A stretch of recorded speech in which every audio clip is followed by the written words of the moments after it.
craft beer friends, and welcome to Season 9, Episode 25 of Tap to Craft Podcast. I am Daniel Lewis, coming to you from Boise, Idaho, and my partner in craft, the Dog Whisperer, and my favorite Florida man from Tampa, Florida, Mr. Chris McKenzie. How you doing tonight, Chris? And let us know what is in your glass. Denny, it is a lovely Monday evening here in Tampa, Florida. I'm doing just great. Thank you very much for asking. And in my glass, I have a beer from, oh good, it's not going to blank out all the green. Oh yeah, it is. From Bullfrog Creek right here in Valrico, Florida. It's called Bloomingdale Brown.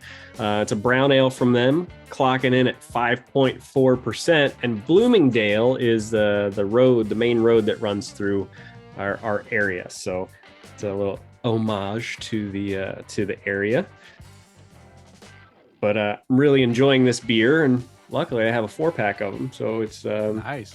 It's nice to have in the fridge. But what about you, sir? How's your day going? How are you? What's in your glass this evening? Well, I'm doing well. I am a little tired. We did have our grandson all weekend long, overnight, everything. Means I didn't get a very restful time off before I went back to work, but it was fun. He was really well behaved. We had fun. We played outside and inside and watched some Scooby-Doo. Who doesn't like watching Scooby-Doo? Communists. Yeah. Yeah, exactly. But I am drinking a beer from Montana. It's called Montucky Cold Snack. And you know what? I've seen this beer around for years. And I never picked it up because it just seemed like I don't know. It seems like a kind of a big beer lager. And I'm like, I'll drink something else. And also because the price is like super cheap. But I was listening to Beer in Front, our friend Dave Zalatoris from Chicago area, and he had one of the people from Montucky Cold Snack on the show, and I was really intrigued to hear the story. And this is the only beer they make. They make one beer, this beer, and they're distributing it to like 19 states. I think that's right. I might be wrong. My memory is, aging as I am. But I thought, well, you know what? As I was walking through Costco, I look over at the beer, and I try to find things that, they have some good deals on beer there sometimes. And I saw they had 6-packs of these 16-ounce cans for $5.99. I said, you know what? For $5.99, I'll pick up a 6-pack and give it a shot. And I'll tell you what, this beer is pretty damn good. I mean, you're getting a buck of beer for a 16-ounce beer that actually tastes good, clean. There's no issues with this beer, dog. It might come across a little bit sweeter, like a sweeter type lager, but that's the only reason why I gave it a little bit of I think I gave it a 4-cap rating. And I did that because it is a little sweeter than what I normally would. I like my lagers a little bit crispier, but it's still really well done. And it goes down super smooth, super bubbly. Wow. Crystal clear. I mean, you can probably see my eyes. You can. And yeah, Montucky Cold Snack. So if it's in your area, go ahead and give it a shot. It's great on a hot day. Yeah. All right, that was a long story. Yeah, but now I know that there's a brewery that only distributes one beer. Brews one beer. They're focused on that one beer, one lager. So pretty cool. So hey, if you got to find out more about Montucky Cold Snack Brewery, Cold Snacks Brewery, go listen to Beer in Front. Find the episode on Montucky. It's very, very interesting. I think you'll enjoy it. Okay, let's get the show rolling. But before we get it started, we always want to let anyone new listening to Tap to Craft Podcast know what we're all about. We are an educational podcast focused around celebrating all things craft beer because we want to help you, our listener, along in your craft beer journeys and adventures. And you're listening to episode 233. Phew. Recording on Monday, June 26, 2023. And yes, we are live on Facebook. If you would like to join us during our recording session sometime, you can do that on the Monday prior to release at 8:30 Eastern Time. I almost said 6:30 because that's my time. Well, it is your time. Yeah, Jeff 8:30 Seiler said, Eastern. good cheap beer. Yeah, it is good cheap beer. I'm glad. Sounds perfect. I'm glad Jeff can get it too. Yeah, it's good. I'm impressed. I mean, it's even cheaper than I've been drinking. I've Let's been get the picking up show ever since the rolling. wedding. But before we get it started, what did you Oh, just say? sorry. I had my sound shared when I was goofing around playing. That's It's okay. going to be one of those shows, It's isn't gonna be it? one of those shows. There's a little bit of behind the scenes. Maybe I can edit it out. Maybe I can't. We'll see. That's okay. It was just you talking with the delay from Facebook Live. No problemo. And oh yeah, recorded 8:30. And in this episode, we're going to talk about a year of mergers and acquisitions in the American craft beer industry. From this point until a year prior, there's been a lot of activities going on of mergers and acquisitions. Yeah. And we don't talk about it, but I thought, you know what? Let's just go a year since so much has gone on. Let's just have an episode where we talk about the different mergers and maybe some of these breweries are in your area and maybe you didn't know that they've merged or you were wondering what's going on. I wish I could talk more in detail about these, but the spot I got these headlines or these little excerpts from, they used to be free to go and read the articles, but now it's a pay site. Yeah. Is it Brewbound? Yeah, Yeah. Brewbound. And so all I could get is the excerpt, and we'll read that. We'll go through, I think we got about 30 of them, I think. Yeah. There was a bunch of them. David Campbell right here in Tampa just popped on and he said, and closings too. Because I know there was a couple around us that. Yeah, I didn't cover the closings because that one I didn't think about. That's a sad one. Yeah, that is sad. But mergers and acquisitions and reacquisitions, breweries that had sold out, or I mean, mergers or were acquired by bigger companies or other companies, buying back their stake in their brewery. That's pretty cool too.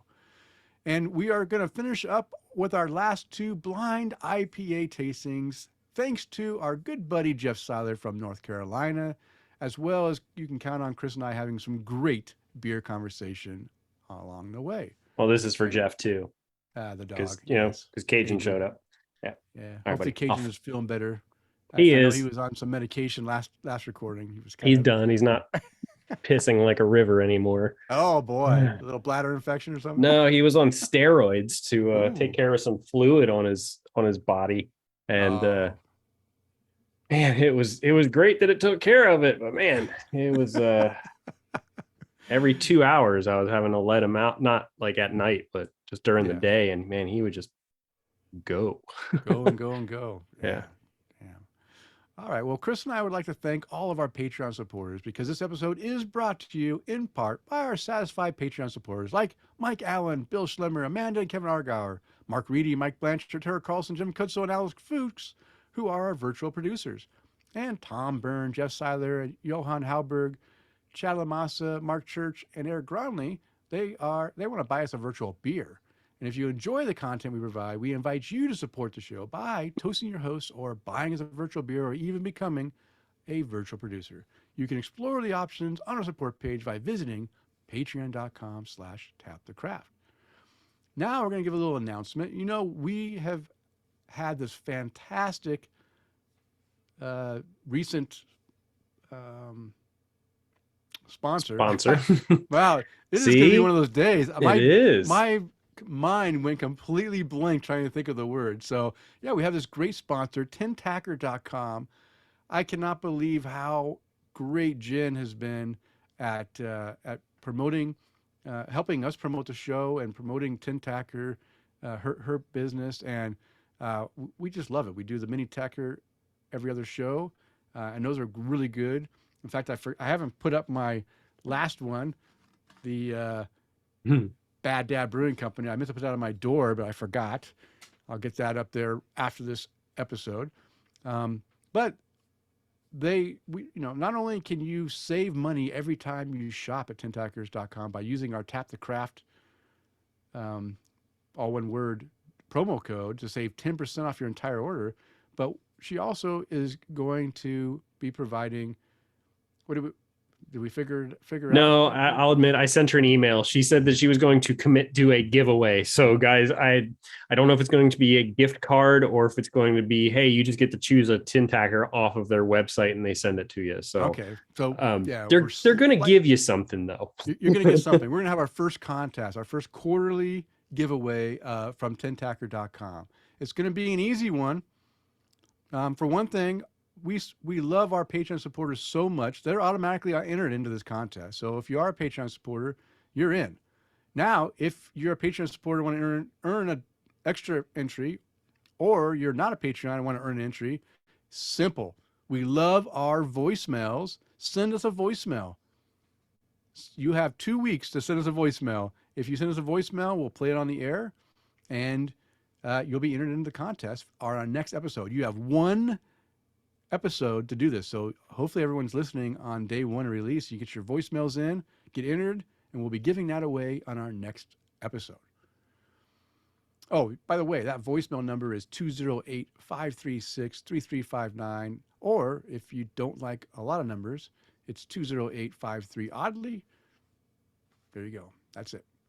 And not a lot of, no, I don't think we got any feedback really. I think I need to have, Chris, I need you to provide feedback from Facebook. I'm not as good as on Facebook. So if you do see something on Facebook between shows, just throw it in the show notes so we can talk about it. When I am on there, I do try to mention Facebook stuff, but I have been absent since Twitter kind of locked us out of automatically posting episodes and stuff. I've kind of just like gave up on Twitter. So we do have a Twitter account, and I will respond if you do right, but I'm not posting the shows there anymore.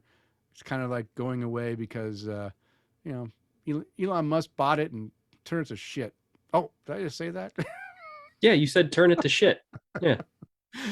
Sorry. Even though Elon Musk is kind of like one of my man crushes. What he's doing to Twitter kind of sucks. Yeah, because I really like Twitter. I was on there. That was my one social media thing that I enjoyed, and now it's just kind of went bye-bye. But hey, we do have an email, and if you write us at tapthecraft@gmail.com, we will write you back. Leave your comments, messages, whatever you want to say. You can also try us on Twitter and Instagram, but you don't know if we're going to get us or not. That's at tapthecraft. Chris is always on Facebook, facebook.com/tapthecraft. All I do is just cruise Facebook. Yeah, and even I get on there sometimes. I think I was pretty good at, we did have some interaction on Facebook because I remember commenting. You have occasionally. Yeah. So don't sell yourself short. Okay. We also have a Discord server. Not very active. Again, we're getting used to it. Yeah, me and social media is just not working the last few months. But you find the Discord server on our Linktree page. Yeah, I do see the notification that I have something popped up on Discord. I'll be honest, I just haven't opened it. I suck. That's okay. Me neither. I have gone on there, but it's been pretty slow. I put it there for other people to use it to interact. So well, they certainly are. I'll give them that much. There's a handful of people that are using it pretty frequently, just chit chat back and forth. So thank you guys for doing that. Yeah. All right. Well, that's enough of our social media stuff. Oh yeah, we have a website too, tapthecraft.com. Go visit, see videos, see all the episodes, show notes, links to all our favorite things. Great site.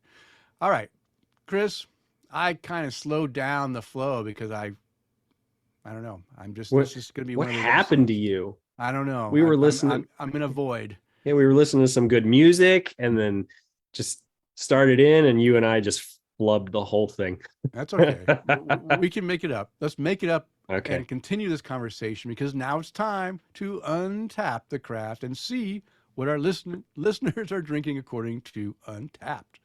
All right. So remember, if you want us to read your check-ins on Untapped, make sure you follow me at MCK1345 on Untapped, and we'll read your check-ins approximately 24 hours before we record every other Monday at 8:30 Eastern Time. So the first one we're going to start off with is a user called OBS Beers has checked into 2 beers. No notes, no rating for it, but one is a beer called Late Spring by Solaris Beer and Blending. The other one, Whiskey Barrel Aged Leaven from 2018 by Odell Brewing Company. Yeah. I haven't heard about them in a long time. Yeah. But I have had that, not the whiskey barrel aged version, but I've had the beer before. Yeah, I've had Leaven as well. Alex Fuchs checking into a number of beers by the Curdy at Avi Habira. And he's checking into their stout, their amber ale, their Kurdish IPA.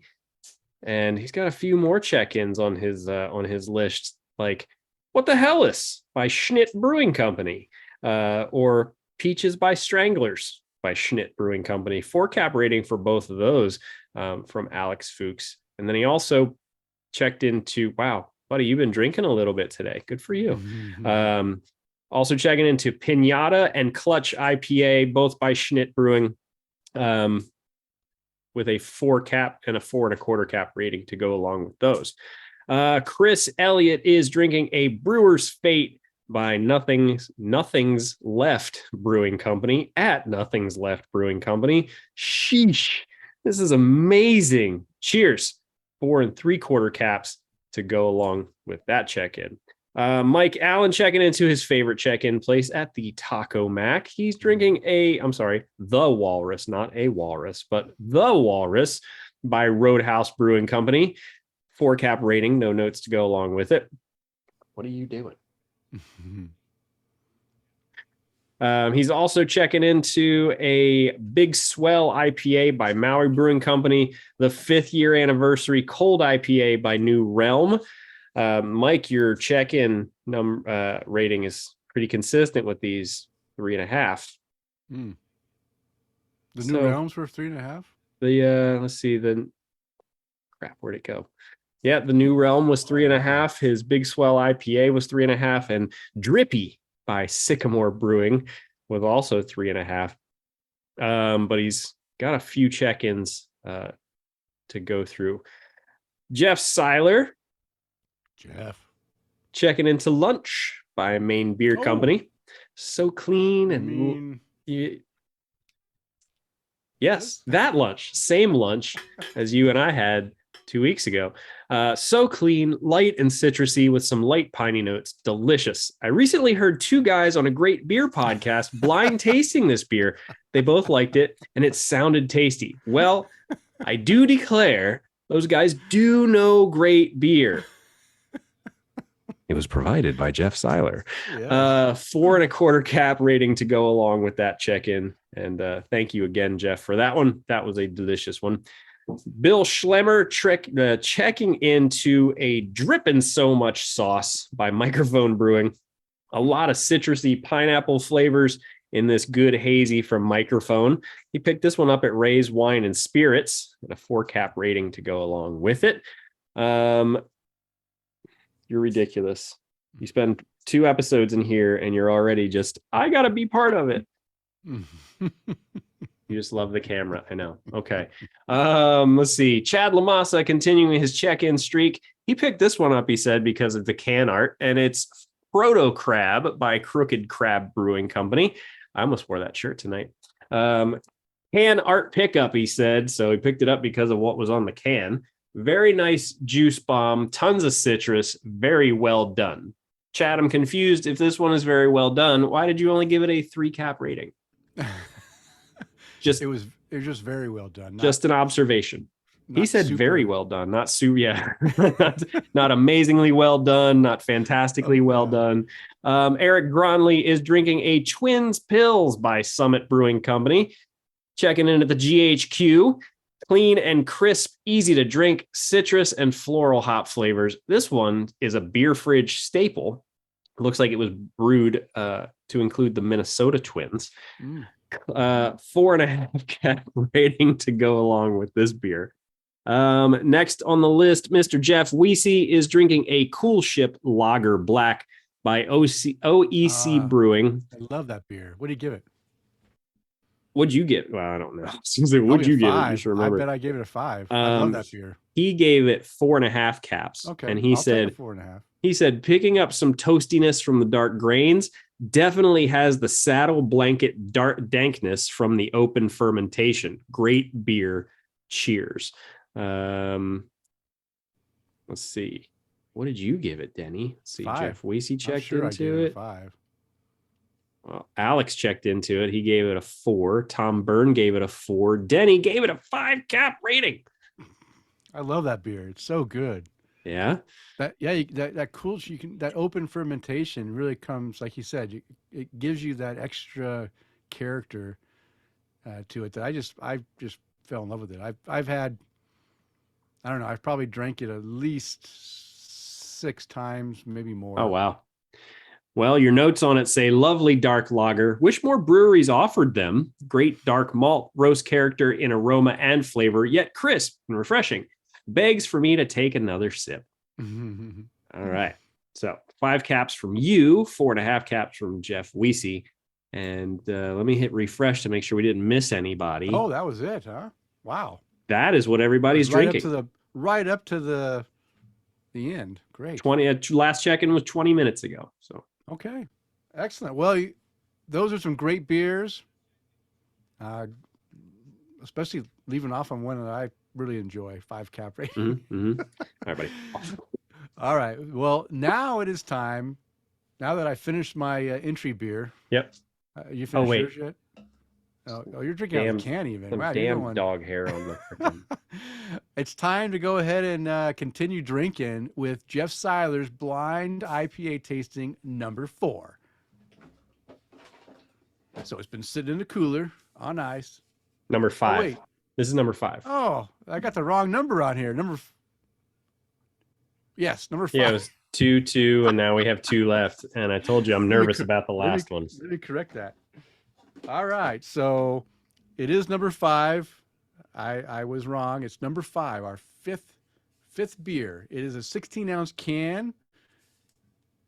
Nothing on the bottom. Looks like there is some kind of a green.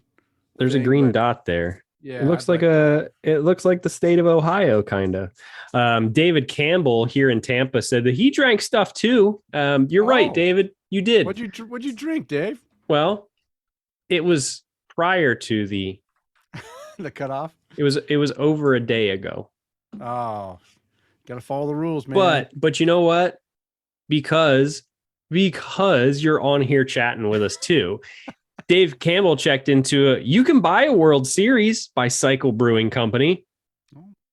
No notes, no rating on it though. But from Cycle Brewing Company. And that actually goes really well with the glass that I have today for my beers. It's from a brewery here in Tampa, and their theme this go around is baseball. Yeah. So this is the El Catador Club. This session is baseball themed. So I initially thought that that's what he had, was one of those beers. Okay, you ready to pop this thing open? Let's do it. I'm gonna try to open it in the mic here. Oh, that's a good one. Sounded good, didn't it? Okay, my turn. Ooh, it smells good. Ooh. The thing just shot in my nose. Oh yeah. Oh yeah. It did too. Really good. It's gonna be hazy. That really smells good. Oh, I should be showing the pour. Look, I'm not over pouring the head. Look at the heads. Yeah. Well, we'll see how I do with this. I don't know if I rinse this glass out or not. Hey, nice pour. I can pour a beer. Look at that. Perfect. I'm not gonna one finger head. That smells very, very welcoming. Oh, it really does. I'm getting a lot of bright citrus on the nose, which just makes me want to drink this sucker up. All right, so looking at it, we can tell it's going to be a hazy. So that narrows down to the guessing. It's going to be a hazy beer. It's got a nice off-white head, mixture of fine and dense bubbles in there. Yeah.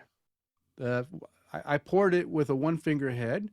I poured mine pretty heavy, so I have a feeling I'm about to be made fun of.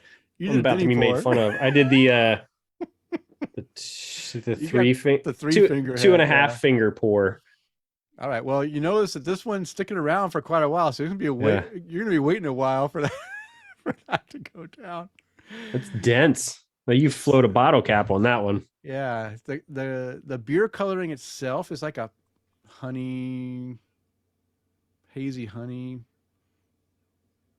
Maybe. Yeah, I give it that. A milky honey color. Yeah, it's like a honey, it's like the honey you get from bees that's not like been not clarified, right? It's like a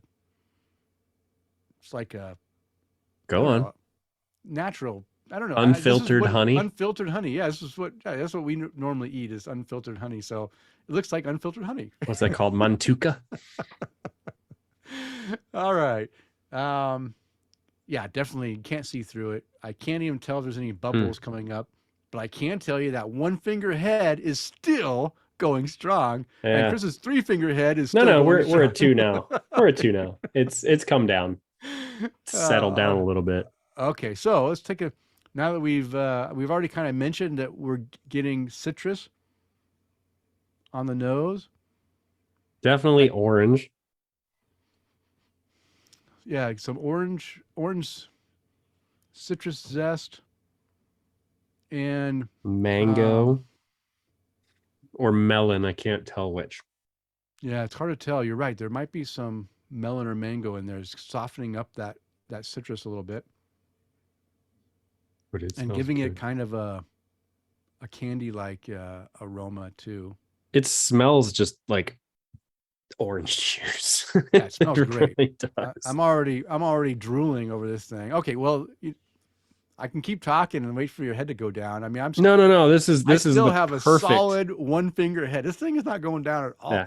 This is the perfect time to get our sips in because now that the head is, yep. We're gonna get aromas and flavors to go along with this. Let's do it. Let's take a sip. Okay. Juicy bits. You think it is? I still haven't had juicy bits in our last episode. This is like freaking orange juice. Yeah, it tastes good. Is Jeff giving us any hints? Not yet. But if we sit here and dabble long enough, he's gonna go, well, he'll throw us something. No, you know what? I'm not gonna say that because you both have not had this beer. But you've had several beers from this brewery. You know what? It's kind of what's the word I'm looking for? I'm going to say it's probably a revision. It's flattering that he stalks us so much. I know that he can get revision and they make this looks very much like a revision, tastes very much like a revision. But you've had several beers. Yeah, I've had a ton of revision beers that look just like this. All right, Jeff, what region of the country? If you give us that. Because I've said this every time we do the Eric Gromley, the game is afoot. IPAs, while they all do have individual characteristics to them, the IPAs are hard. It is hard. I am getting tropical notes in the flavor, so I think it is a tropical hop. We were trying to decide if it was melon or more like mango. I want to say for me it's leaning more towards the mango-esque Mountain flavor. West. The Mountain West. It's gonna be. I'm still going with revision. Mountain West is Nevada Mountain West? There's no mountains in it. Oh, there's tons of mountains in Nevada. Oh, is there? The Sierra Nevadas? No, they don't. Do they go through Nevada? I don't know, but it was just what was in my head. But no, there's plenty of mountains in Nevada. I know that. I guess you're right. I guess you're right. It does go right along the border of Nevada and California, I guess. Yeah.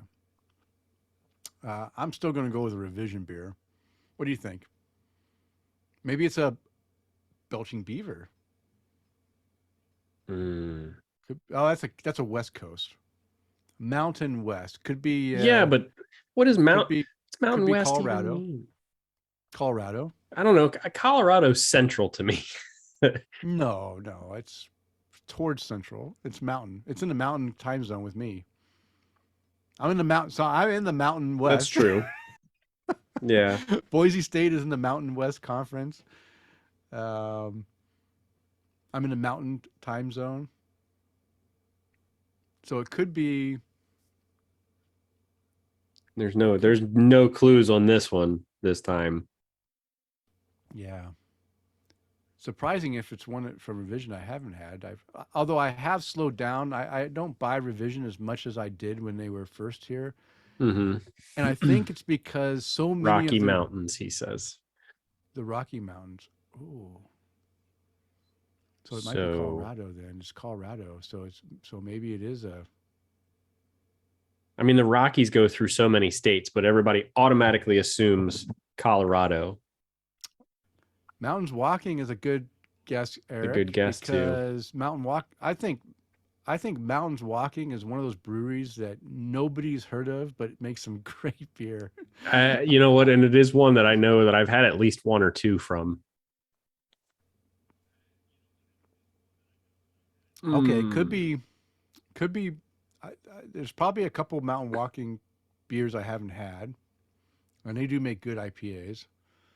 This is fantastic, though. I love Yeah, this I'm one. enjoying this. I like the fact that in. Oh, let's go back to our tasting, I guess. So we do get the citrus. Mm-hmm. Do have that soft character, as well as I'm guessing there's some lactose in here because I feel like there is a little bit of sweetness in here as well. That kind of like that lactose sweetness. But what's nice, and there is tropical fruit character as well, mangoes, stone fruit, stuff like that. But it has a bitter finish, which I like hazies that give you that soft and juicy character up front, and then finishes off with a little bit of bitterness. That just kind of rounds it out, makes it a good finish. I'll be honest. I'd be surprised if there was lactose in this. Mm. Matt Knight said he's in a car. He said, I'm in a car. I can't grab a beer. I'm pretty sure there's lactose in here. I just get that feeling of it, I can taste it in the sides of my mouth, and it gives me that, I don't know, I just feel like there's lactose in here. If I'm wrong, hey, I've been wrong before, but my gut and my mouth is telling me there is lactose. Luckily, I'm not lactose intolerant, so right. you guys won't have an accident on here. We have to make sure you guys send us beers. You got to write contains lactose on them. I'm not either, so it's not really an issue. Looks like Dave Campbell says MW Mountains Walking did a good. What's a bib beer? BIB beer. Bourbon? No. Barrel? No. What's a bib? A B, capital B. And he's going to tell us, and it's going to be something we're going to go, oh, yeah. I'm not good with acronyms. Beer in a bag. I don't know. A beer in a bag beer. Beer in a bottle. Brewing bag. Yeah, that's what I thought too, Eric. Brewing bag. Black is beautiful. I should have known that. Yeah, Denny, come on, man. Honestly, some of my favorite beers, actually, almost all my favorite beers during COVID were the Black is Beautiful beers. Beer in a belly. There were so many good beers that were made of different styles that I really enjoyed. In fact, we had a few here in the Boise area that I drink a lot of those beers. Okay. Where do we go to next? Wait, let me pour the rest of my beer in my thing.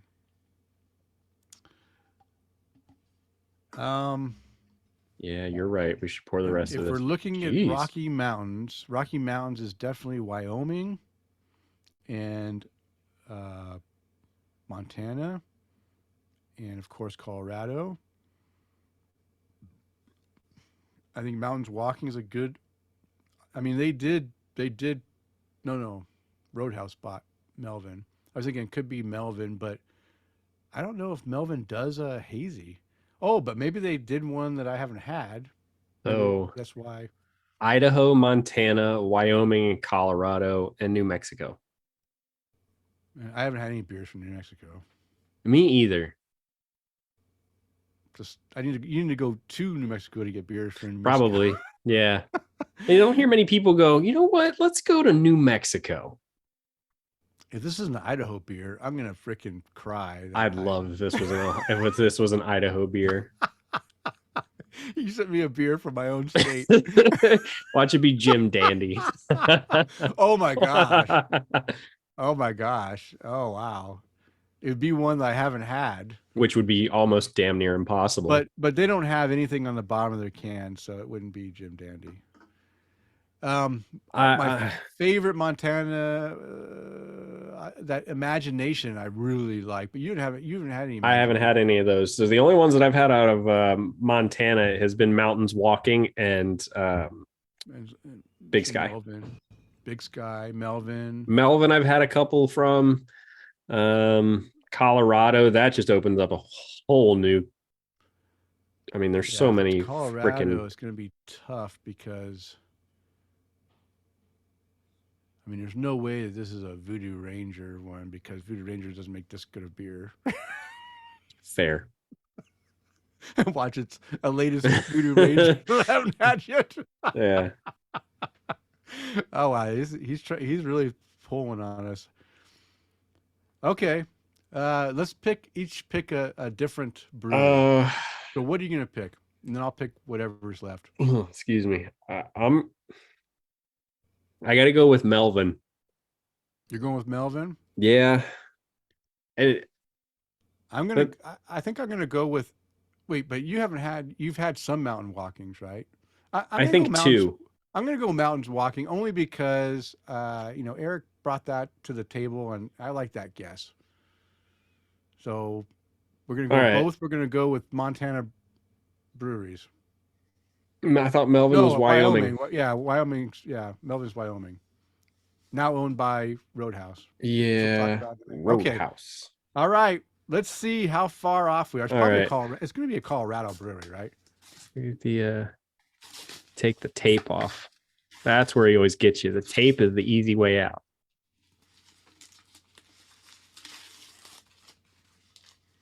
Well, I was right with Weld. It's Juicy Fish. I wasn't wrong. Oh. This is extra though. But I wasn't wrong. This is extra Juicy Bits. I just didn't want to guess Juicy Bits again. That's why I didn't go with the Juicy Bits. I tasted this and I went Juicy Bits. I know you did. Oh. But this is double dry hopped. I'm gonna say this label because I like this label. Yeah, me love too. This 70s disco funk label. Greeley, Colorado. Okay, Jeff, you did it to us again. Jeff, I feel like I get a point on that one. He said, Chris, you were so close right out of the gate. Extra Juicy Bits. Oh, this is phenomenal. Yeah, it's a great beer. Jeff, did you get this one at the store or did you order this one?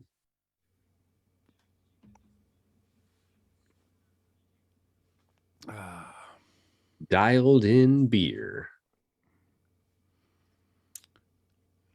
I still need to go and get some Weldwerks. I haven't gone, but yeah. So Citra Mosaic Eldorado hops. 8.6% ABV. Yeah, we're gonna know that here in just a second.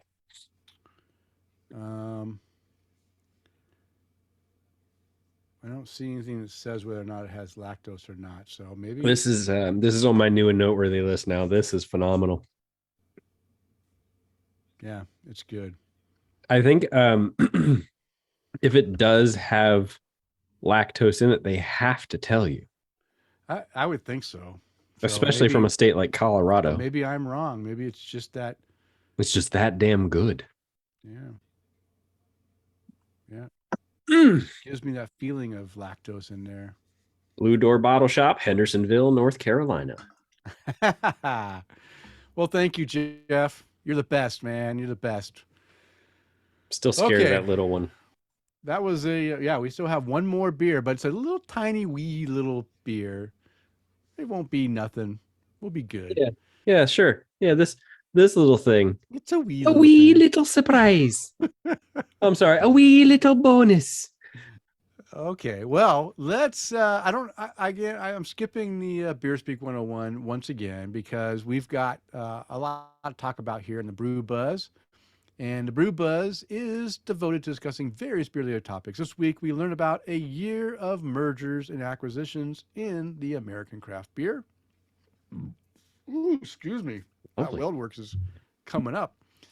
And I found, like I mentioned earlier, all these headlines and brief excerpts are from the articles found on brewbound.com in their mergers and acquisitions page. I don't have links to them. I'll have a link to actually get to that page, but you will have to subscribe if you want to read any of these articles Mm. in depth. So we're just going to kind of go over the article title that will give us an idea of what breweries are being acquired by who, and the brief excerpt that kind of talks about one line or one or two lines of what the article is going to talk about. And Chris, as you noticed, I color coded them. I'll be You did. blue, and you can be black, So black and blue. I have my moments. So real quick on this, 2019 GABF gold medal winner for Oh, this one. damn. This double IPA manages to find balance thanks to soft, creamy mouthfeel and smooth finish, contributed by the complex blend of malt, oats, and wheat, Okay. with notes of, here, this is going to mess you up because we were kind of on this one too, with notes of tangerine, pineapple, passion fruit, mango, peach, mango, and grapefruit. grapefruit. It's bursting with so much fruit juice character that it makes you question whether or not actual fruit was added. But there's just enough bitterness to remind you that it's still an IPA. Yeah, this. And I agree. I love the fact that it does have that little bitterness finish that says yes. I mean, I appreciate more hazies that do that than ones that don't. I like that little bitterness. All right, so I'll start off with the first three, then Chris will go for three, and we'll just go down the list and just briefly talk about these. So the first one, the latest one, uh, this is from June 21st of this year. I'm going from June this year till June. Actually, I think I might go a month before, or maybe a couple months before June. So it might be 14 months total. But Stoop to acquire Optimism Brewing. And in Lucky Bucket, bought back by co-founder.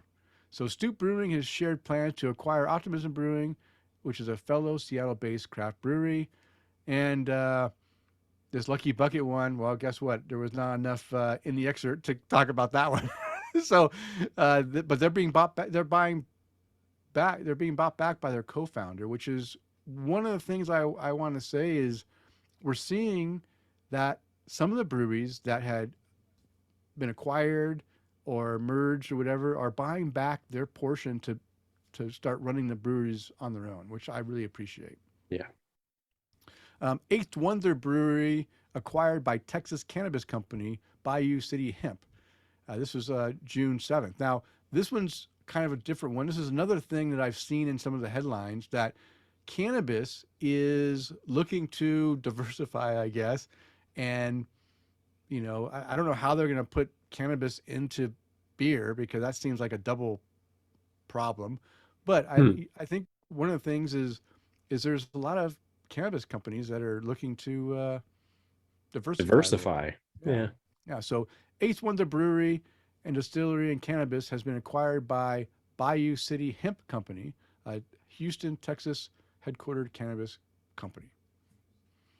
Here's a big one. Dewclaw Brewing acquired by New Jersey microbrewery River Horse Brewing.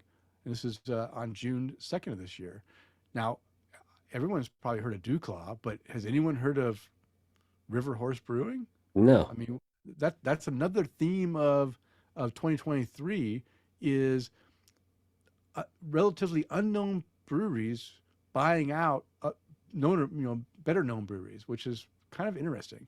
So it says the craft on craft deals continue to roll in.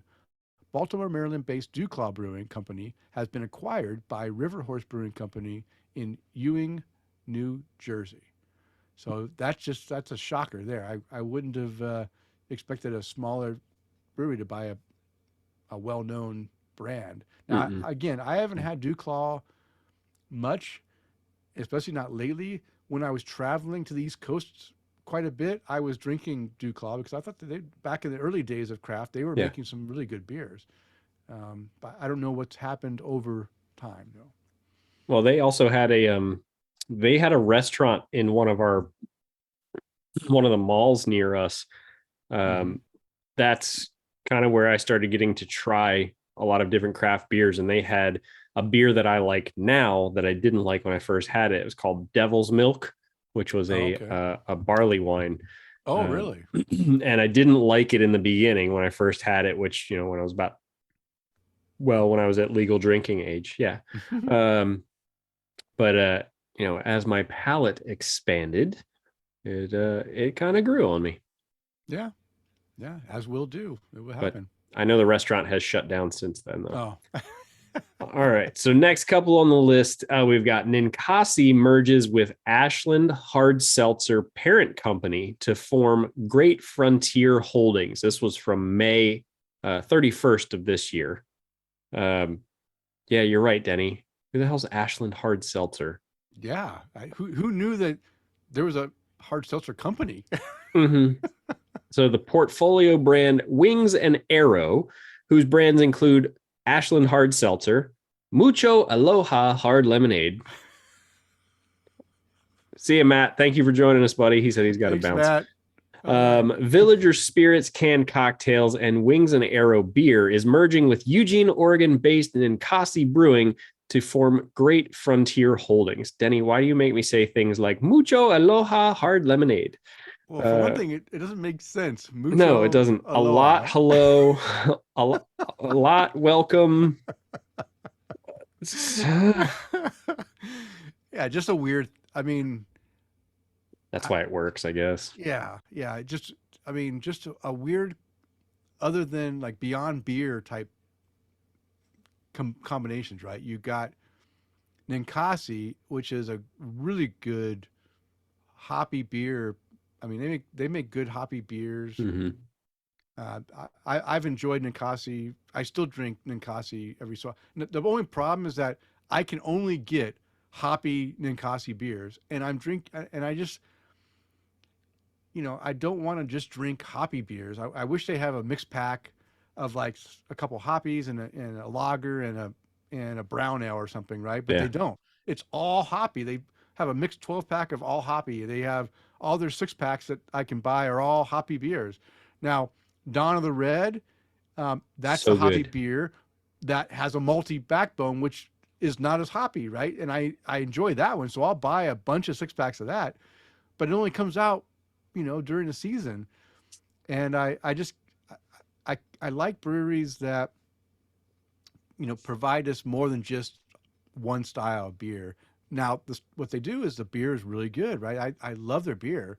I just don't want to drink hoppy stuff all the time.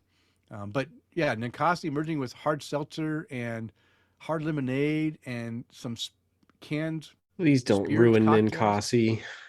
Well, it just seems it's like an odd thing, and I don't know why they decided to merge to form this Great Frontier Holdings, unless it's only the beginning of this holdings, and before we know it, it's going to start combining with other smaller, They picking wanted up to other smaller they wanted a breweries and well-known name to start going yeah, out and picking up yeah. other little guys. So that's what I'm guessing is going to go. So I think we will hear from Great Frontier Holdings more in the rest of this year and maybe the beginning of next year as it grows. Okay.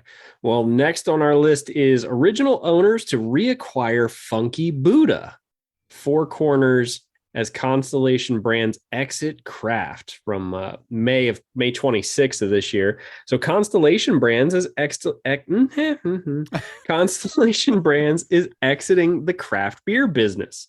Constellation, which has found success with Mexican import brands Modelo, Corona, and Pacifico, said it will divest of its craft and specialty division to refocus its efforts on its core brands. As such, Funky Buddha Brewery in Florida and Four Corners Brewing in Texas will return to their respective original founders.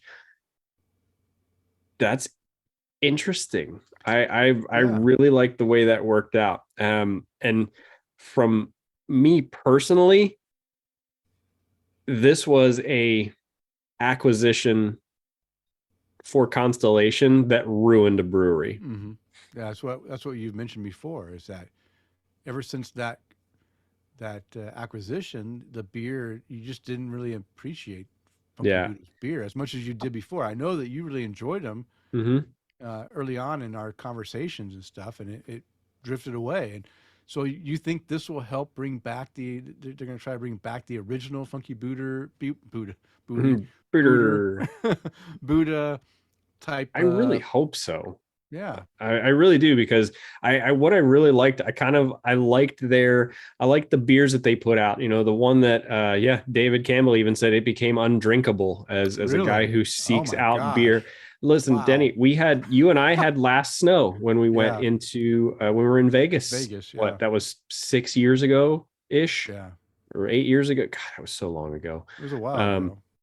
And we were all excited about it. That was a beer that I remember reaching out to people going, "Hey, if you see this beer, buy it so I can, I'll pay you for it. I'll take as many bottles or cans." Well, it's in cans now, but I'll take as many bottles as I can get.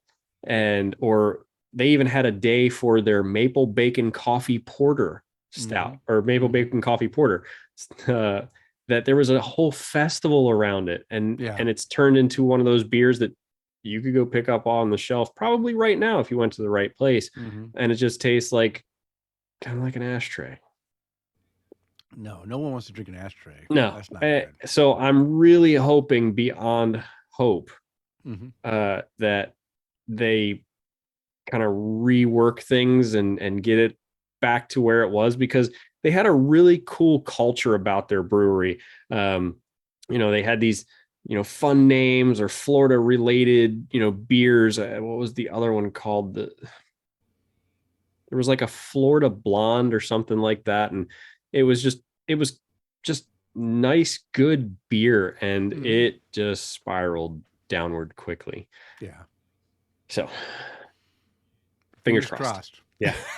FX Matt to acquire Flying Dog, creating top 10 barrel age, I think that's what it stands for, barrel age defined craft brewery. New York's FX Matt Brewing Company. Who the hell is that? I know. I have no idea, but this was news a month ago. Yeah, so it's news. FX Matt, I can't even say these things and my brain not go, stop it. Has struck a deal to acquire Flying Dog Brewery in Frederick, Maryland. The company's announced today, which was May 22nd. Financial terms of the transaction were not disclosed. Flying Dog's production will begin shifting to FX Matt's Utica, New York-based production facility over the summer, with operations in Maryland expected to stop, quote, sometime in August. Yeah, so our good buddy Jim Kutzel sent me an article, a newspaper article on this, and I read it, and I was saddened to hear that that Flying Dog, I don't know whether, again, the details weren't at that time. Maybe there's details now. I haven't looked them up, but it's just sad because I liked Flying Dog when they were Colorado, and I was getting their beer in Boise and just drinking it up. I loved it. Yeah. And then they moved to Maryland and they stopped distributing to Idaho. So I only drank their beer when I would go, again, East Coast. But I still enjoyed their beer. And I think Jim said that this was their one of their favorite breweries in Frederick. Mm-hmm. And now it's going to disappear. But I'm guessing this FX Matt's production brewery is probably a huge manufacturing plant. They're probably like what we have down in a town nearby called Lakeland. There's Brew Hub. And Yeah, Brew Brew Hub, Hub. Yeah. they brew beers for Green Man, or I don't Yeah. know if they still Yeah. do, but Green Man and a couple other breweries either nearby or just they're just a contract brewer. Hey, we've Yeah. got thousands of barrels worth of brewing space. Hey, let's brew your stuff. Yeah. And Yeah. Yeah. So I don't know. Maybe this is good. Maybe this will be able to be distributed, more further west. I don't know. We'll see what happens. But I know that Jim's sad, and I'm sad because I still have a great collection of bottle art on my shelves here from the original Flying Dog bottles and stuff, and I have posters of them. I mean I was all into Flying Dog back oh yeah. in the early 2000s. I really really liked them. All right, here's one. Appalachian Mountain Brewery founders buy back company from Anheuser-Busch. This article was in May 18th. Appalachian Mountain Brewery and Cidery is returning to familiar ownership. Nathan Kilshek and Chris Zeber, founders of the Boone, North Carolina craft brewery, has agreed to purchase their brewery back from Anheuser-Busch, according to the press release. So another buyback. They're buying out from AB.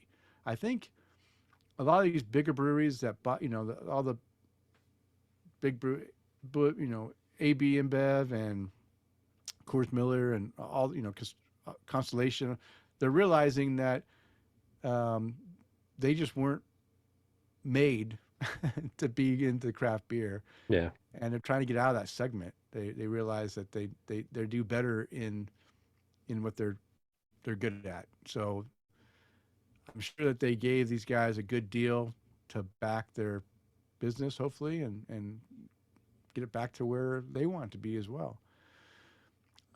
Cape May Brewing to acquire Flying Fish Brewing, combining New Jersey's largest and one of its oldest craft breweries.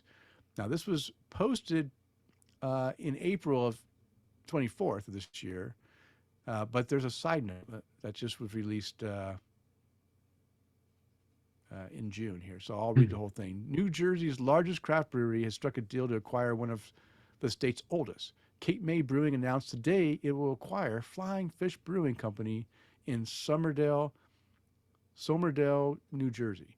Financial terms of the deal, which is set to close next month, were not disclosed. Now there's a note called off on June 14th. So just a week ago, 10 days ago, 12 days ago, I guess, 2 weeks ago, the combination of the two New Jersey largest craft breweries is off.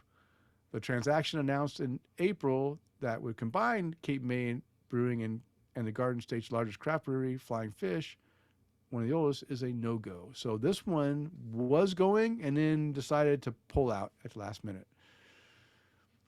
And the next one, Doka Beer, that's a weird word, acquires Oakland's Federation Brewing. This is April 7th of this year.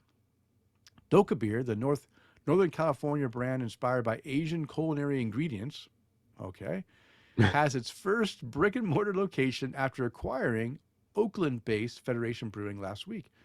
Definitely, it gives us a lot of opportunity to see a lot of customers in person, Doka Beer founder, CEO Yangwon Lee told Brewbound.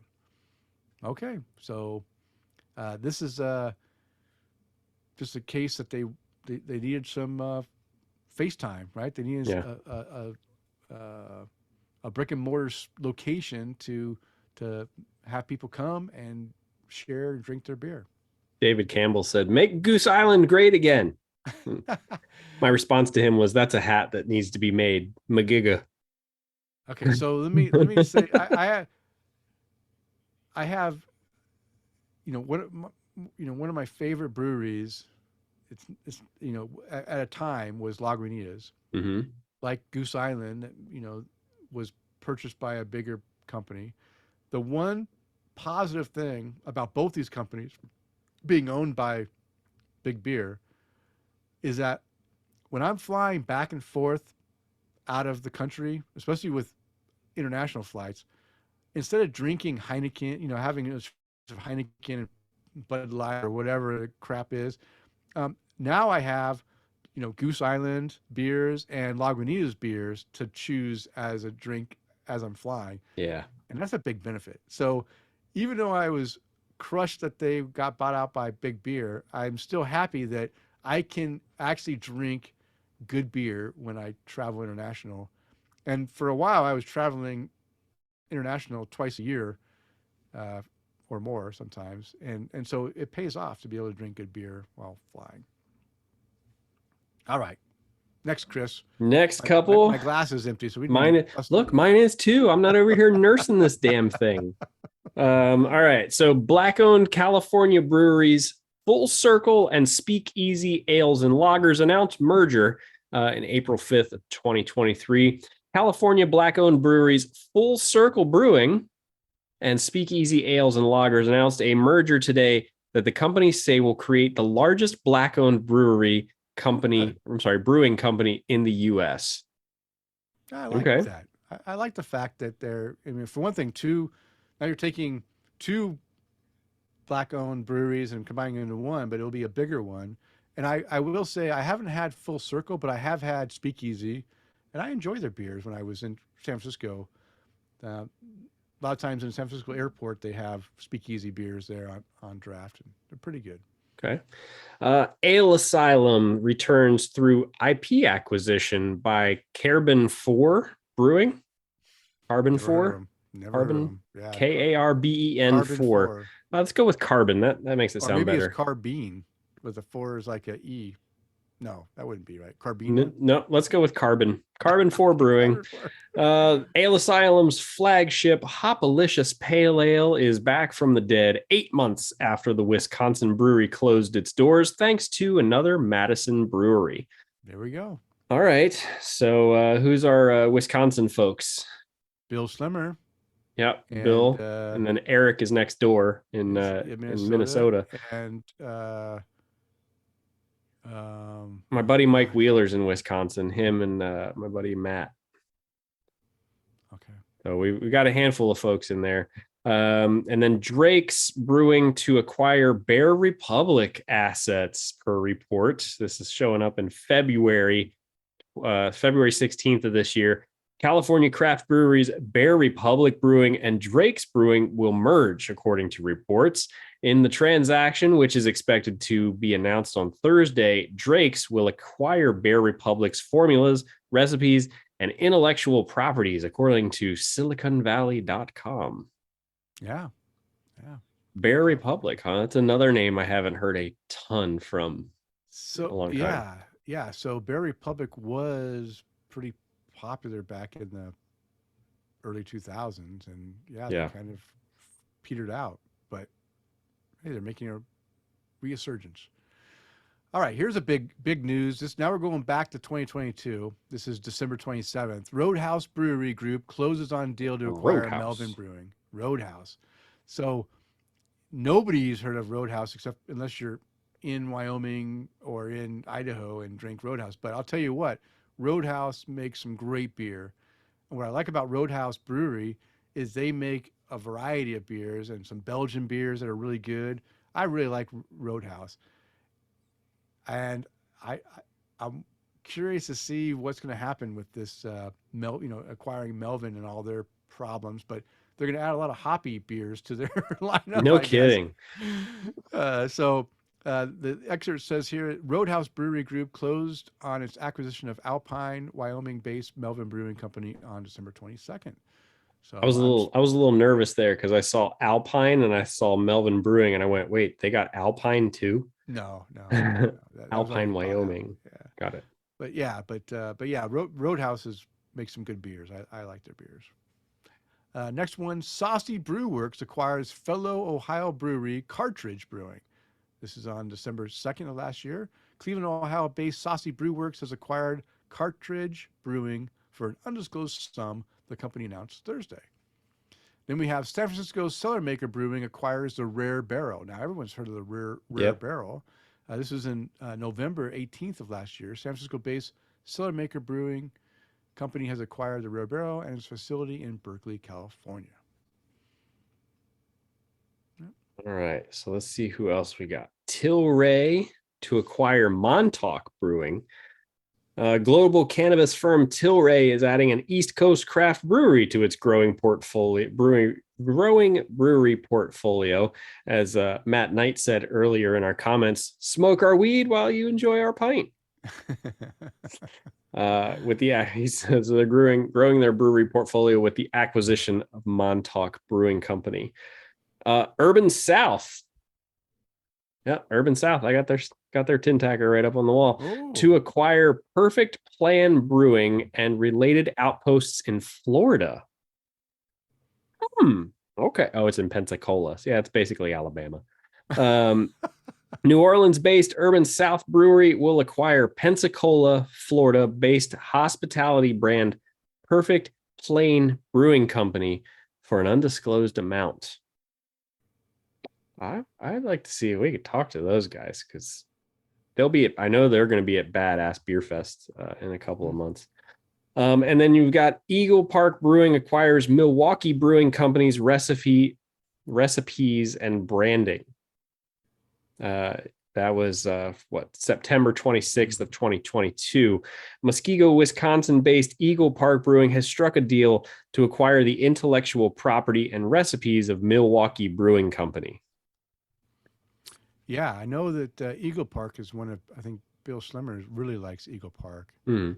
And I think that he even sent us some Eagle Park, right? Or I don't think so. Don't think so? Okay. I might be mistaken. All right.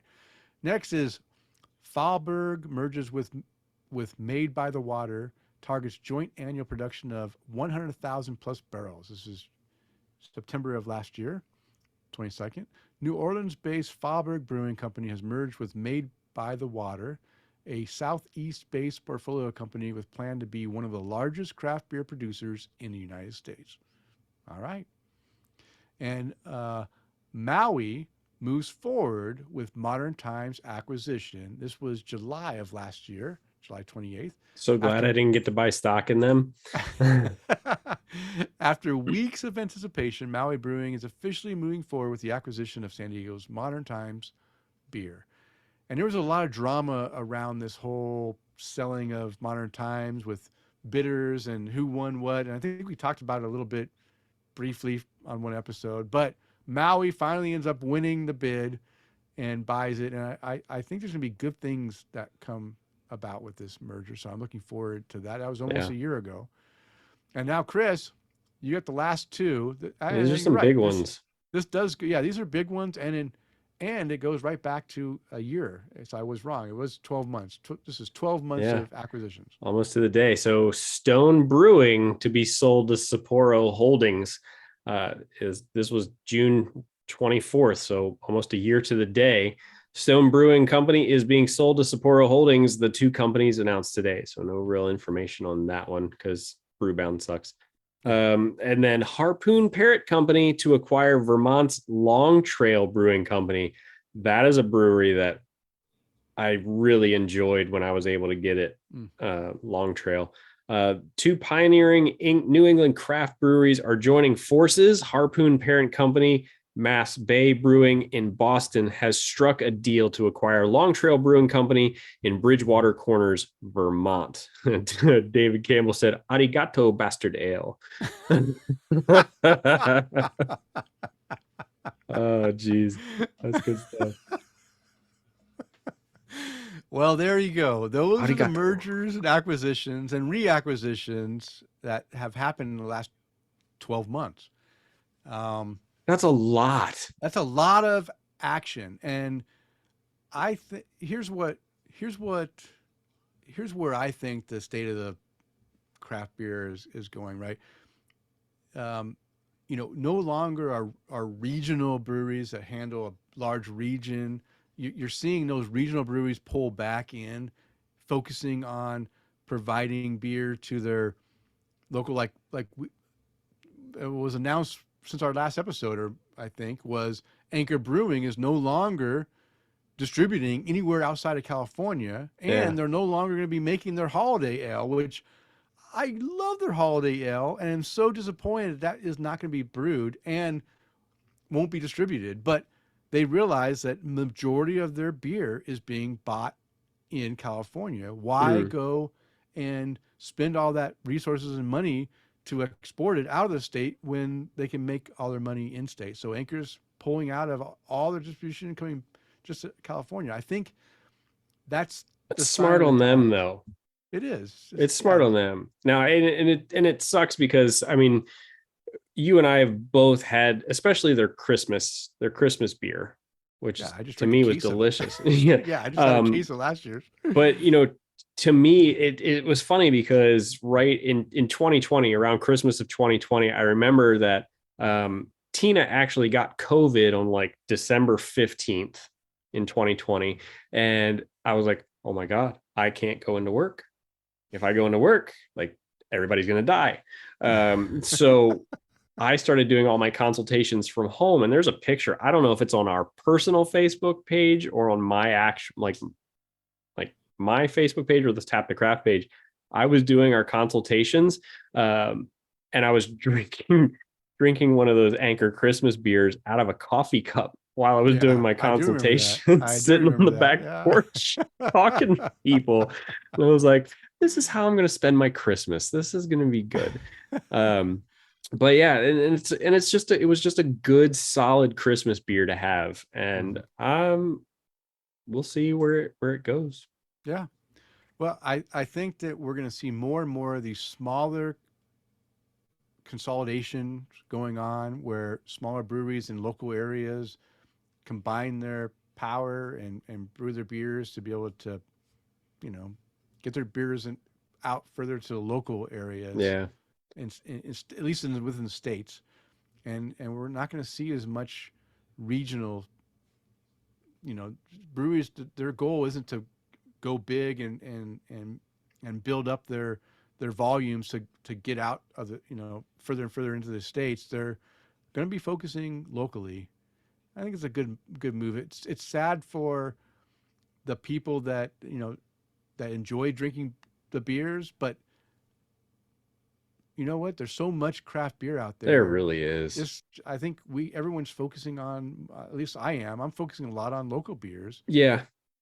Well, that I can get and beers I enjoy. I've been drinking a lot of beers that I enjoy instead of going looking for the new beer. yeah, and I think that's something that people are seeing a lot of too. So since we moved into this house, what, in February, I finally had to cut the grass today. But I was searching for this. I was searching for a lawnmower. I didn't want to go drop $250, $300 on a brand new one. So I was looking around Facebook Marketplace and stuff.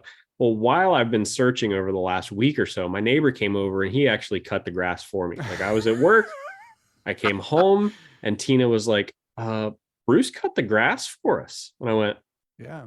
wow, great. So Bruce is a beer guy. So I took him a can of the Bloomingdale Brown that I had tonight. I took him a can of that. I took him a can of something from Berry House. I took him a can of something from maybe there was two from Berry House. And I realized as I was taking this over in my little, the little 4-pack can plastic things, I was like, oh, and I took him my last can of the Summerfest from Sierra Nevada. I was like, wow, I really have just a lot of local beer in my cooler. And I think you're right. I think we are going to see a lot of that specifically now, just because of how our economy has changed so much. One of the things that David Campbell had mentioned was the closings. Yeah. In the very beginning of our show. And I know there is one place that's closing here near us, which is a meadery, Garage East meadery that, I mean, does phenomenal stuff, but because their lease isn't going to be renewed, and in order to find a place to get into, and I mean, that's just insane to me to think that those folks put tens of thousands of dollars into a building to have a business, and then all of a sudden, hey, they're not going to have their lease renewed. Yeah. And to go jump into something else or into another building, it could cost them tens of thousands of dollars more. So it kind of sucks, but it's also, I don't want to say it this way, but it is really just kind of how it works. Is just, that's how business works sometimes. Yeah. Um, so I'm curious to see what that's going to bring for the craft beer world too. Yeah. Yeah. And he and David even said too, hey, he's most excited about the Drakes and Bear Republic um, combination too. Yeah. So again, we'll see what it looks like. We'll see what happens. It could bring some amazing stuff. So All right. Well, let's get. You know what? Both our glasses are empty. Let's yeah, go ahead and go into let's our do it. last tasting. And I brought an appropriate size glass Did you? for an appropriate. Oh, you can't. Oh, a little Jesus, you tumbler. can't see it because Is it all it's. white? Look at Oh, this. TBTC. Oh, nice. Badass beer fit. Oh, that's a nice glass. It's That's what all they. no. That's So what they gave it's you. covered. It looks like it's oh God. Is it all It's all blue? it's like all palm colors. Oh, It's all oops. It's all don't break it. There we go. Um which sucks, but it's okay. It's okay, Chris. here look. We'll have Here, to look. take an offline photo of it. Oh wait, you're gone. Oh God damn it. You're frozen, man. What I happened? know. Oh, this show is going downhill fast. Well, wow, oh, you're back. I'm back. I'm Okay. back. I'm back. We've got But the wee little bonus beer. Oh, there see you it? go. There it is. I can see you. Yeah, Oh, that's that's better. nice. I like that glass. Yeah, this glass is cool. Sure. My background's still the Yeah. okay, Yeah. cool. I see the flag, the beers. Yeah, but it's an appropriate size cup for Perfect. this. Yeah. I'm going with this bigger cup. So let's go ahead and open Scared of this can, Denny. our wee little bonus. It's a wee little bonus. I love how sensitive we can make these microphones. as I just shot beer across the way. All right. Okay, this is not a hazy. Okay, hang on. Jeff Seiler said, "Don't be scared." This has got a lot of caramel malt in it. That means it's old. Oh, it is kind of hazy though, or unfiltered. This does not smell like an IPA. Oh, there was some sediment at the bottom. I poured it in. I poured mine all in too. We'll be together. He said it's not an IPA. It's not. I know. I just took a. I'm like, this is not an IPA. This is like an old ale or something. It smells like a It's Scotch going to be like ale. a barrel aged something. Wow, this is a. Somebody. Well, he did say wee, so it's got to be a Scotch ale, right? Wee little bonus. Wee heavy. It's a little wee heavy. It smells. It smells like. Okay, let's just looking at it. It's unfiltered. Yeah, it's definitely No head, but I probably Go. poured it too soft. I poured it hard, and there is 0 head on it. Okay, so yeah, it's low head, 0 head, caramely coloring, like a caramel coloring. Smells malty, toffee. It's got, so I'm pretty sure it's a wee heavy, but it also smells like it might have a little bit of alcohol. So Chris might be correct. It might be a little bit, but Scotch ales typically aren't that heavy. Maybe Scotch ales aren't, but the wee heavies are usually Yeah. a little heavier. I'm getting toffee, caramel, It's like fall in a glass. aroma. Yeah, I mean, I'm really enjoying this smell because I love Scotch ales and wee heavies. Jeff, I don't know how. I don't know. Come here. I don't know how much more he's going to be able to hang out with us because he's just getting restless. He just hit his head on the desk. It's like, hey guys, getting kind of bored just sitting here. Can we go do something, please? How old is Cajun? Cajun will be 8 in December. Oh my gosh, he's old. Yeah. And he's still so active and energetic. Yeah, that's Fortunately or unfortunately, the breed of dog that I got on purpose, dog, we were we were kind of going through all of the amount of times that we've utilized him for like what we call demos, but consultations with new clients. Yeah. And he's Yeah. he's done consultations with clients. I think we're up to just about 2,000 consultations Wow. with clients. He's the deal closer, right? He is. My business coach Dave always says if he would learn how to use an iPad, I would be obsolete. So he's he earns his keep, and I've told Tina if we ever get any other dogs or animals, they have to earn their keep. Okay. They have to pay their rent. This smells good though. It does Can we smell taste good. this? Can we taste Yeah, this let's go now? ahead and taste Okay. it because I'm smelling like creme brulee.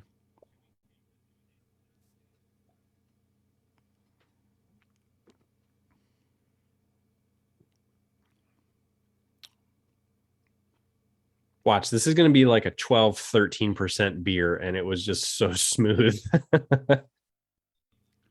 So it does have. It does feel. I mean, there is a feel of heat, but not like over the top. Um, I'm getting molasses, which is weird. It's not a molasses Yeah, it's looking not a beer, molasses but I'm color. getting like a molasses backstrap Well, you guys molasses. can't freaking see. Yeah, you can see mine, but I'm really getting a heavy backstrap molasses flavor out of it. Really strong. I'm trying. So Jeff, have we had this beer, or is this Yeah, something we're? we're gonna need Yeah, some. because I'm trying to. And is this an overseas beer?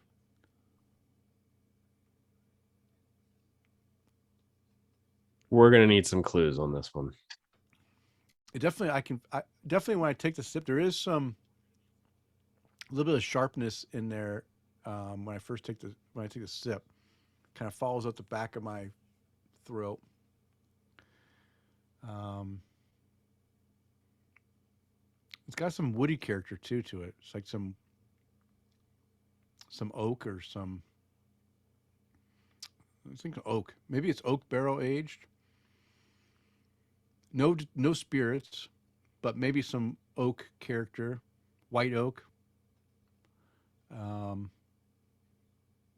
some raisins, molasses. All the dark Rais- things. yeah, that's what's funny is I'm getting all this dark flavors, fruit flavors, and it's Mm-hmm. not dark. That's throwing me off. It's what I would expect to get out of a. Oh, what was that beer from? You have not had this beer, and it has traveled quite a ways to get I there. was thinking it was overseas. I love this. This is kind of I like was thinking this has got to be overseas. It's got to be something that we haven't. I feel like he's doing these kind of like a Bond villain telling James Bond he's going to die.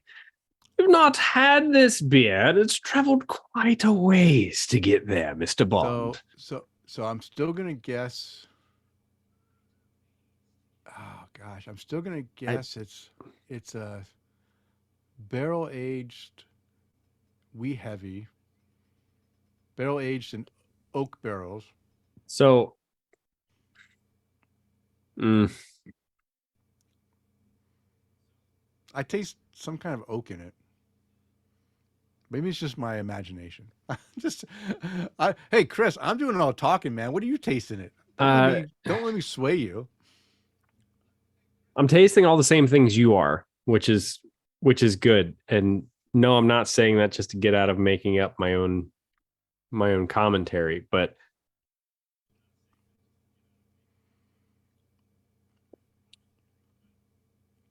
I mean, do you not think it's barrel aged? I mean, not spirit barrel aged, but it's just like oak barrel aged. it's definitely oaky. It's definitely got some earthy flavors to it.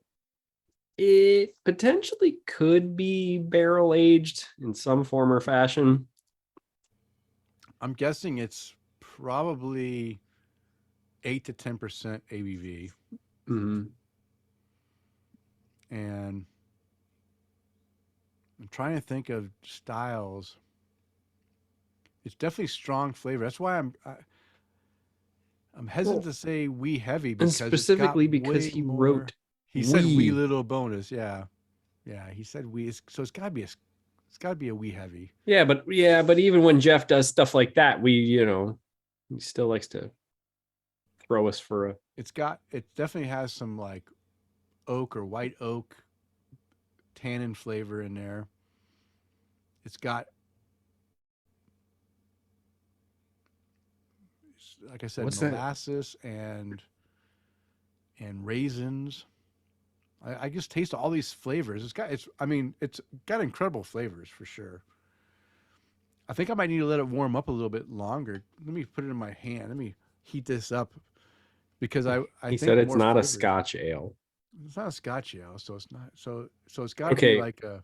yeah, but Jeff, is it? It's not a Scotch ale, but is it a wee heavy? Well, it's probably going to be an English barley wine, barrel aged, in some kind of oak barrel, because it has characters that I would get out of a barley wine as well. And if he's going to send us a barley wine, it's going to be English It's barley gonna be no, wines it's English just for for sure. you. It's for sure English because Just for it's you. not heavy in hops. You said no, Jeff. What are you saying no to? It's not an English barley wine.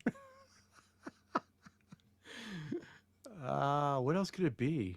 Matt I Knight gotta at just, least get to. well, all I know is Matt Knight just tagged me in a check in on Untapped. So he was able to get his beer after Oh, good. he was done driving. He's checking in. Matt's checking into a Smells Like Buffalo by Resurgence Brewing Company.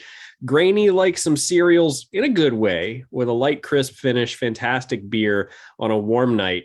This is a great beer, 4.25 caps to go along with that one. So give him a toast on that one. And we got Okay, Emily Allen it's not a checking wee into heavy, here. so It's not a wee heavy. Okay. it's gonna be an English barley wine, Okay. oak That's a fair barrel assumption. aged. I'm saying English barley wine, oak barrel aged. Hmm. Is it from Iceland? I don't know. Is it from Iceland? Uh, Phew. Okay. Is there any more hints? Because I think I've run out of. I don't know. I've run out. I think English barley wine, uh, oak barrel aged.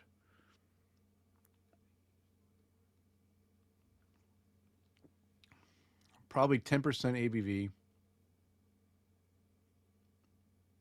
Yeah, I'll Definitely give you has that much. it has a drying. It definitely the reason why I believe it's got the barrel because the tannins really dry out the beer in the finish, um, and you get that barrel tannin character. So I'm 100% sure it's barrel aged. Is it?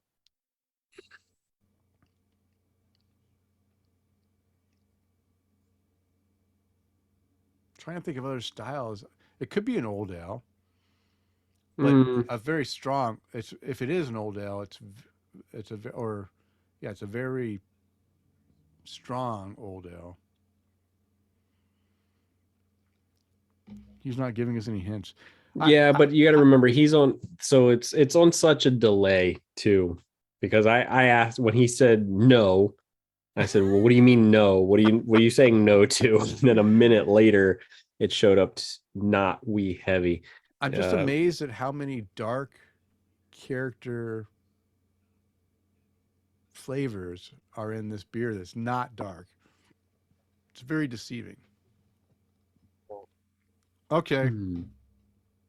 I've given my best guess. You want to open this thing Denny up? is zeroing in on it.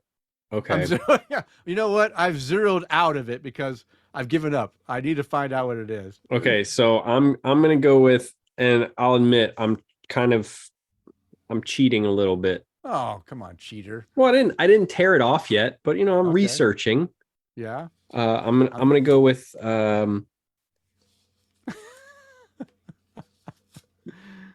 yeah, J.W. Lee's Harvest Ale. she knows he's Harvest Ale. Yeah, yeah, yeah. which is a barley wine that comes in a very tiny can. J.W. Lee's Harvest Ale. You cheater. You're a cheater, man. Listen, my Googling skills are pretty phenomenal. Autumn.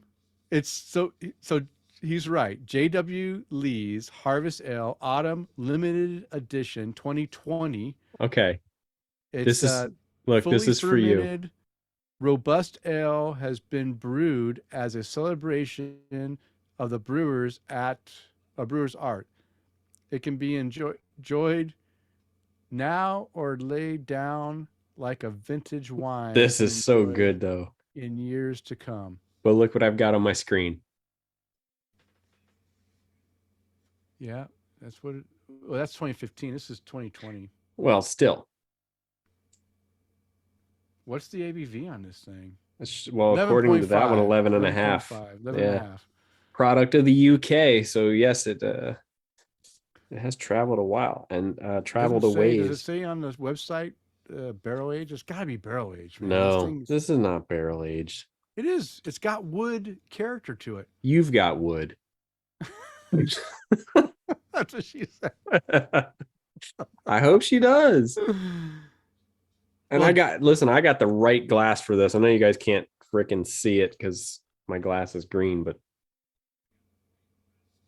well, I'm gonna have to research this because there's no way this is not aged in wood. So here's the description: clocking in at 11.5%. One of the best barley wines you will see on shelves, and now in a stubby 8-ounce can. Strong caramel smell pulls you before sipping. Flavors bring out tobacco, toffee, caramel, raisins, and subtle bitterness swirling on the mouth. Booziness isn't a factor on this brew. I agree with the tobacco. Tobacco is probably what I was picking up as molasses was probably the tobacco. I'll admit that, but I could tell right away the caramel. David Campbell, you did pick it. I saw that, buddy. Did he? Yeah, he said Harvest Ale earlier. Damn, David, you are the man. If you pulled that out, you're a man of worldwide beer. That boy buys himself some beer. I'll tell you that much. Well, good for you, David, and Jeff. Thank you very much for sharing this. I am thoroughly enjoying this barley wine. You know how I love English barley wine. It doesn't say anything about barrel aging on this can. It's hard for me to believe it's not in wood because I get that whole wood extracting from my face. But I've been wrong before. All right, Chris. Well, again, thank you, Jeff. Let's finish this show out because we're at an hour and a half. It's our new and noteworthy beer. So, Chris, why don't you go ahead and talk about your new and noteworthy beers? So I had two of them. Yeah, I had one, and it's I saw it and I knew you'd like it, Denny. Yeah, he's an English barley wine fan. He and I argue about that occasionally. Where I try to go, hey, I'm patriotic. I like the American barley wines, and he says, no, I like the drier English barley wines. My first one, both of my beers are from here in Tampa. The first one's from Leaven Brewing in Riverview, Florida. They're Berry Much Blonde. Now, they have a beer called Cheeky Blonde, and it's a great beach beer. And just a simple, easy drinking blonde ale. And I've had it. I like it. Well, they took this beer and they put their description of it, the cheeky blonde that you already know and love, brewed with strawberries and extra mischief. And who doesn't love a little extra mischief? Exactly. So KJ and Jillian over at Leaven Brewing, they put out this Berry Much Blonde. I had this over at Gasparilla Pizzeria and Growlers, of course.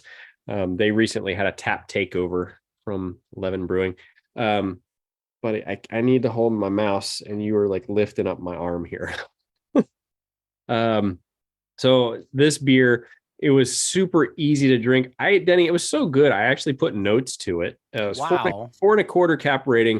It says, I always enjoy this beer, but now it has a subtle berry flavor to it, and it's terrific. I mean, if I put notes on a beer, you know it's got to be good. And my next one, Coppertail Brewing, their Hop Skull 23. So this is a series of beers that they put out. I don't know how often they do it, but it is this one is a West Coast-ish. It's kind of like a West Coast and a New England IPA just kind of clashed. And where was I had notes for this earlier. Where'd it go? But this one, I actually had to let this IPA warm up a little bit. And initially when I was drinking this, clocking in at about 9%, if I remember correctly, but it's a big beer, but we let it warm up a little bit, and it's got some juicy tropical notes to it. It's I can't remember the hops that they used in it, but it is I always seek out these hop skull from Coppertail, and then from our friends over at Tampa Bay Brewing Company, which is the only thing you can see on my glass right now. Their hop silo stuff, but the Hop Skull 23 got a 4-cap rating from me. And by the way, the episode with David Doble just got put up on our YouTube channel today. Oh, nice. Or yesterday. Good timing. So you guys can go check that one out too. Denny, what about your new and noteworthy beers? Yeah, I also have 2. Again, I've been drinking a lot of stuff that is things I enjoy, and so not a lot of new stuff, but I've had some new stuff that I just didn't rate as high, but there's 2 beers that I want to talk about. First one is an international beer from Delirium-Huyghe Brewery, the Delirium Red Belgian Fruit Beer. I love that beer. Yeah, I have never had this before. I've had a number of Delirium beers, but not this one. A gift from my buddy Alex Fuchs from Israel. What I said about this is finally opening up one of the bottles my buddy Alex got me earlier this year. Figured I'd celebrate another year. This is my birthday beer. I drink it on my birthday. With a Belgian fruit beer. It's fruity, cherry done right, or maybe it's raspberries. I was having trouble telling flavors. Slight sweetness and very little tartness. Nice and tasty. 4.5 cap rating from me. And then my last beer was one I had last night. No, the 23rd. So 3 nights ago. It's a collaboration beer between Black Raven Brewing and Fort George Brewing. It's called Goldfish Tears, and it's a cold IPA. I said nice cold IPA, dank aroma, with a citrusy hop and slight sweet sensation, and of course, a bit of dankness as well. 4 cap rating. I'll tell you what, I really love all the cold IPAs out there.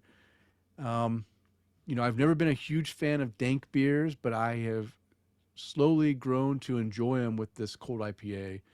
This one's definitely a little bit more danker than I like normally. That's why I gave it a little bit lower rating, but still a great beer. And I got a 4-pack of it from Costco. Good pricing. And I think I have one left of that. I've had one every night except for tonight. So I have, that means I've had one left if I had one every night since the 23rd. 23rd, 24th, 25th, today's 26th. Tomorrow I'll have my last one probably. Good beer. All right. That is our show. But before we go, we always want to have a chance to lift a glass to some people we like to lift a glass to. So tonight, Chris, who would you like to lift a glass to? Well, I want to say thank you to David Campbell for just staying with us for the entire show. Thanks for chiming in, buddy. It's good to hear from you. I see him occasionally when we trade beers, but it's been a long time. So, David, cheers to you, buddy. Thank you for hanging out with us tonight. Also to Jeff Seiler. Jeff, thank you so much for these beers. I mean, this is incredible. Yep, that's it. These have been phenomenal. Not only did we get to have this harvest ale, I mean the wee special edition, or the extra juicy bits or the main beer lunch. I mean, Mm-hmm. all this stuff. Thank you so much. We really can't thank you enough for all that you've sent to us and do for us.